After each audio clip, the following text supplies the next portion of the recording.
সাতক্ষীরা জেলা প্রাণী সম্পদ পল্লী চিকিৎসক সমবায়ের বার্ষিক সাধারণ সভা শনিবার সাতক্ষীরা শহরে রেজিস্ট্রি অফিস সংলগ্ন অস্থায়ী কার্যালয়ে অনুষ্ঠিত হয়।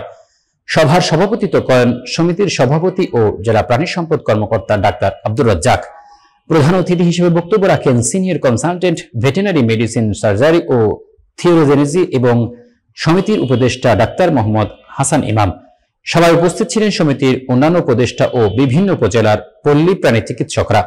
বক্তারা গ্রামীণ পশুপালন ও প্রাণী সম্পদের উন্নয়নে পল্লী চিকিৎসকদের ভূমিকার গুরুত্ব তুলে ধরে বলেন, খামার বান্ধব ও আধুনিক গবেষণা ভিত্তিক চিকিৎসা সেবা প্রদান করে সমবায়ের সদস্যদের আরো আন্তরিকভাবে কাজ করতে হবে। সভায় সমবায়ের সদস্যরা বিগত বছরের কার্যক্রম এবং ভবিষ্যৎ পরিকল্পনা নিয়ে আলোচনা করেন। সভার সমাপ্তি হয় মিলন মেলা ও শুভেচ্ছা বিনিময়ের মধ্য দিয়ে। অনুষ্ঠান সঞ্চালনা করেন সমিতির সাধারণ সম্পাদক মোহাম্মদ মুস্তাফিজুর রহমান তুষার।